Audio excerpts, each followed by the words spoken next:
মায়ের সাথে মিল নাই, গ্রামবাসীর সাথে হিংসা করে আসলেন, সালাম কালাম নাই।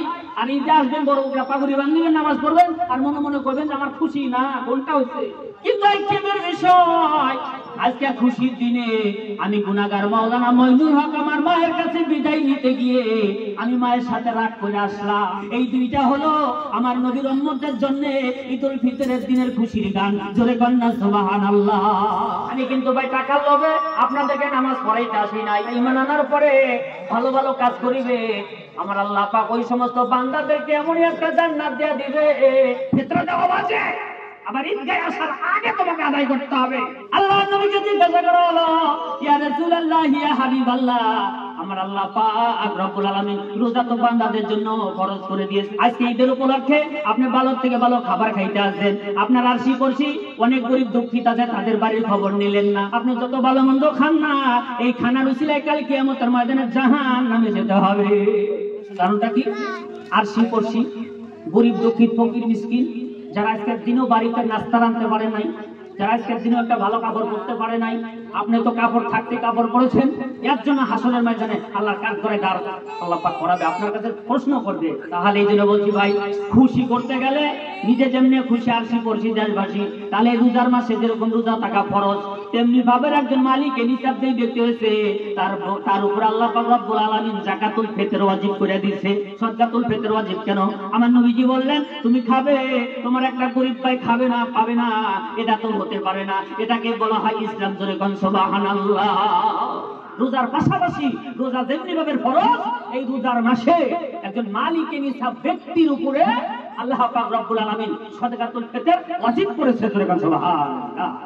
রোজা থাকা, বলেন রোজা থাকা কি ফরজ, আর সাদকাতুল ফিতর আদায় করা কি ফিতরা। ফিতরা যাকে বলি আমরা ফিতরা, ফিতরা আদায় করা কি? জি, রোজা থাকা ফরজ, ফিতরা দেওয়া ওয়াজিব। রোজা না থাকলে পাপী, ফিতরা না দিলে পাপী।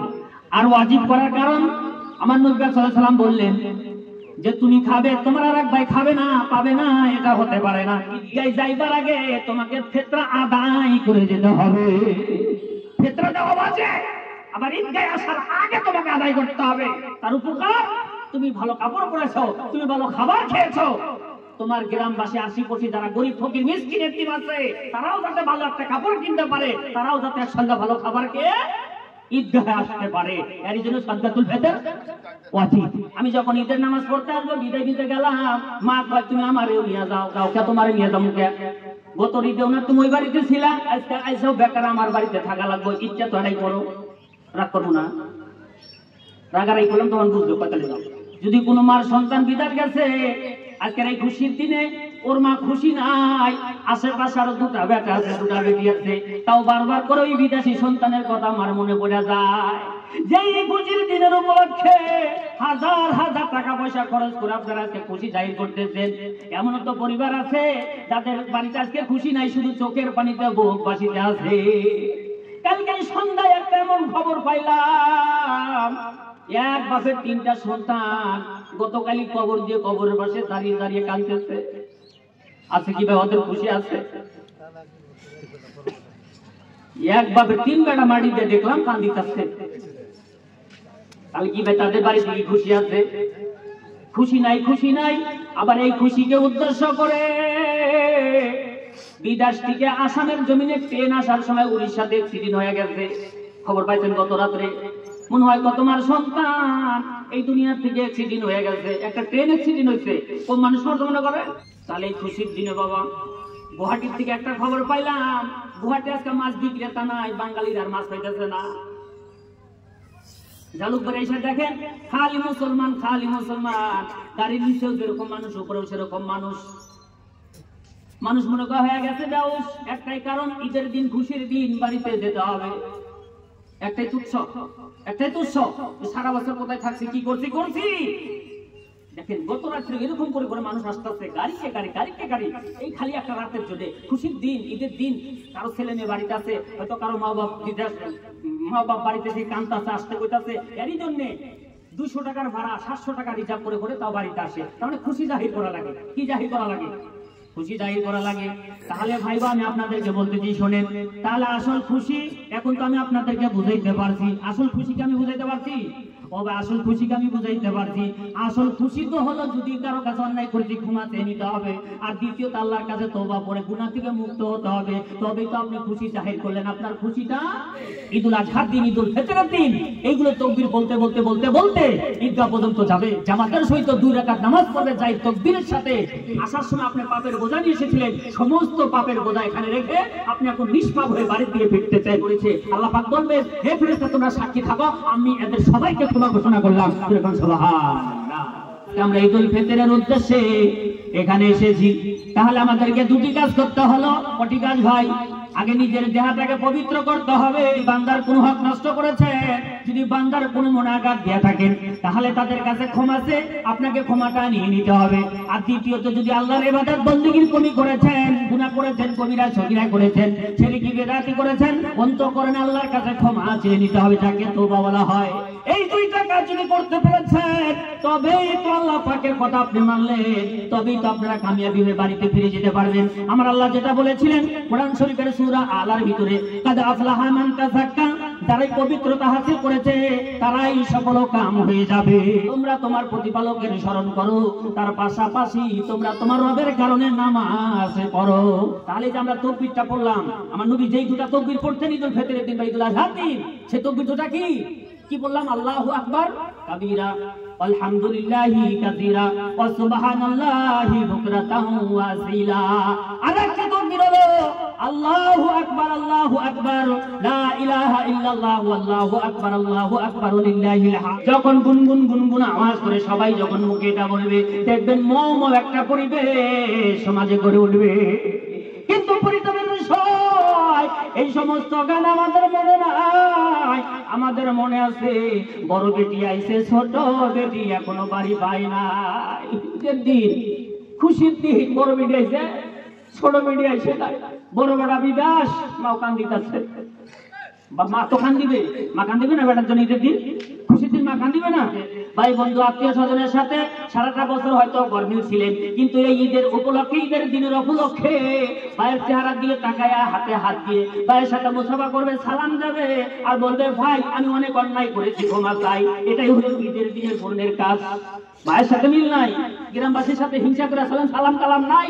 আর ঈদে আসবেন, বড় পাগুড়ি বাঁধবেন, নামাজ পড়বেন আর মনে মনে করবেন যে আমার খুশি না। কোনটা হচ্ছে যে বান্দার হক নষ্ট করছেন, ওইটা আগে ঈদের দিনের উশিলা করে কারো কাছে অন্যায় করেছেন, ক্ষমা চাইতে হবে।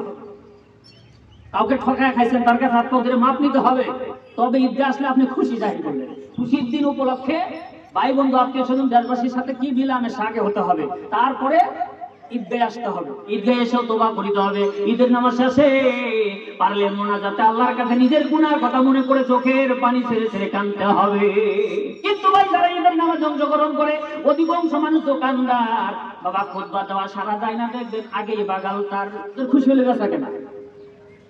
কিছুগুলো মানুষের খুশি হলো কেনা, আর কিছু মানুষের খুশি হলো বেচা। এই 2টা হলো আমাদের ঈদ উপলক্ষে কাজ, হয় কিনা ভাই? কথা ঠিক না ভাই? আমি কিন্তু ভাই টাকার লোভে আপনাদেরকে নামাজ পড়াইতে আসি নাই। টিলাপাড়া মার্কেটের নিকট থেকে কয়েকদিন ধরে ফোন করে আমাকে বলতে আছে, হুজুর আমাদের এইখানে আপনাকে নামাজ পড়াতে হবে। ওখানে কিন্তু আমি যাই নাই। আপনারা জানেন টাউনের নিকটে নামাজ পড়াইতে গেলে যদি শুধু হাতে মুসাফা করে তাও 20,000 টাকা হবে। বানিয়াপাড়া ব্রিজের এই সাইডে যেটা বড় ঈদগাহ, ওই দিন আমাকে ধরেছে, আপনাকে হুজুর আমাদের ঈদগাহে লাগে, আপনাকে আসতে হবে। বলছি যাই নাই। বানিয়াপাড়া গেলে বাবা, ওই বানিয়াপাড়া ওইখানে সভা করতে গেলে 1 ঘন্টা 1.5 ঘন্টা বয়ান দিল, টাকা 10,000 দেয়। আর যদি ঈদের নামাজ পড়ে এই বানিয়াপাড়া বড় করে যে ব্রিজের করে হবো না, 20,000 দেবো না? ওখানেও কিন্তু যাই নাই। এখানে কেন এসেছি? আমি ফেসবুক ওই কথাটা অলরেডি বইলাই দিছি, যেটা আমার জন্মগ্রাম, এটা আমার জন্ম জায়গা। টাকাটা বড় কথা না, টাকা তো সারা জীবন ভরেই কামাই, হয় কি নয়? এখানে আসবো একটা দিনে যে ভাই বন্ধু আত্মীয় স্বজন সবার মুখটা দেখলাম, আপনারা আমাকে দেখলেন, এই দেখা দেখিটা না থাকলে হয়তো জন্মগ্রহণ পরে আপনারা অর্জন হয়ে যাবেন। যার জন্য আমি আপনাদেরকে বলতে আছি, ভাই গো, কোন দিন যেন খবর শুনবেন আমিও দুনিয়াতে বেঁচে নাই, একদিন আমিও দুনিয়ার থেকে বিদায়। হয়তো এই নামাজের কাতারে 2 বছর 3 বছর আগে তাকে দেখতাম, আমার বাবা ডান দিকে বসে আছে। আজ আর আমার বাবা নাই, আছে। এইখানে আসলে দেখতাম হাজী হানিফ আলী সাহেব আগের কাতারে সেইখানে বসে আছে, ওই ভাই আর আজকে নাই। আজকে এই আমার যত মুসল্লি আছে, যতদিন থেকে ঈদগাহে নামাজ পড়াইতেছি, হিসাব করলে পরে 100 বড় বড় মানুষ এইখানে নাই, আমরা হারায়া ফেলাইছি। হয় না? হিসাব করেন তো একটা একটা করে। বড় মানুষ 100টা হারাইছে, যাদের সাথে এক থালিতে বসেছি, একসাথে বসেছি, একসাথে ফিরেছি, একসাথে খেয়েছি, সেই মানুষগুলোকে আজকে আমরা হারিয়ে ফেলেছি। তাহলে একদিন আমিও থাকবো না, আপনিও থাকবেন না, শুধু থাকবে আমাদের ভালো কাম আর খারাপ কামের নাম। হয় কিনা ভাই? কয় মিনিট বাকি আছে? 5 মিনিট, মাত্র 8 মিনিট বাকি আছে। হ্যাঁ, এখন লাইন ধরেন তো ভাই, লাইন ধরেন। তবে একটু লাইনে যান, এখন আর সময় নাই, এখন তাড়াতাড়ি নামাজ পড়ো। লাইন ধরেন ভাই, কাতার ধরেন, কাতার সিধা করেন। আল্লাহু আকবার।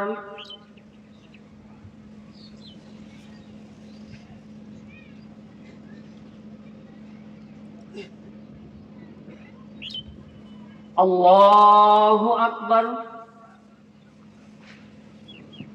আল্লাহু আকবার। আল্লাহু আকবার। আলহামদুলিল্লাহি রাব্বিল আলামিন আর রহমানির রহিম মালিকি ইয়াউমিদ্দিন ইয়্যাকা না'বুদু ওয়া ইয়্যাকা নাস্তাঈন اهدنا الصراط المستقيم صراط الذين أنعمت عليهم غير المغضوب عليهم ولا الضالين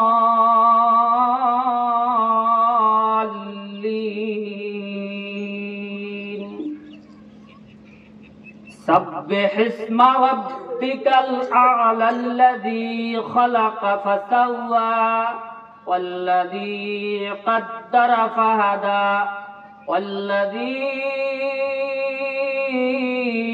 أخرج المرعى فجعله غثاء أحوى سنقرئك فلا تنسى إلا ما شاء الله إنه يعلم الجهر وما يخفى ونيسرك لليسرى فذكر إن نفعت الذكرى سيذكر من يخشى ويتجنبها الأشقى الذي يصلى النار الكبرى ثم لا يموت فيها ولا يحيا قد أفلح من تزكى وذكر اسم ربه فصلى بل تؤثرون الحياة الدنيا والآخرة خير وأبقى إن هذا لفي الصحف الأولى صحف إبراهيم وموسى الله أكبر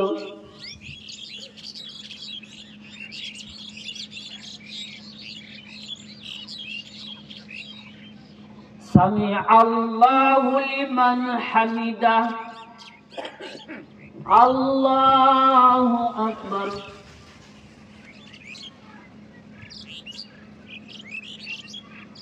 الله أكبر الله أكبر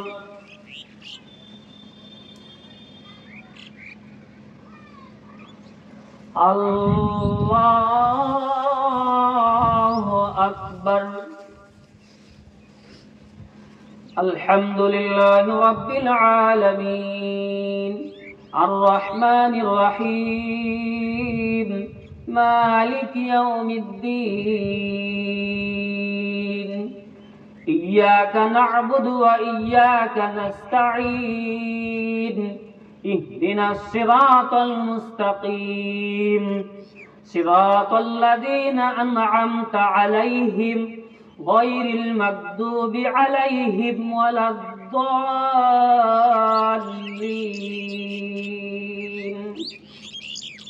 أفلا ينظرون إلى الإبل كيف خلقت وإلى السماء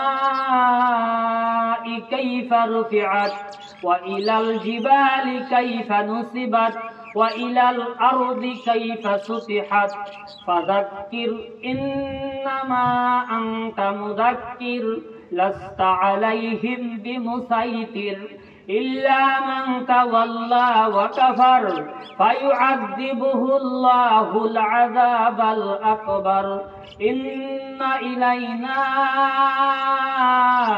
إيابهم ثم إن علينا حسابهم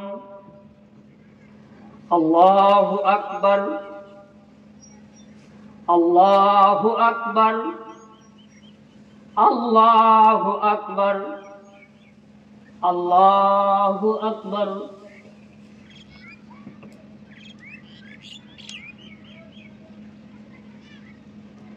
سمع الله لمن حمده الله أكبر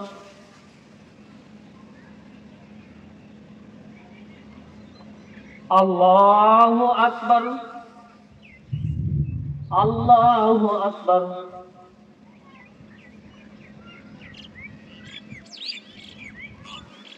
الله أكبر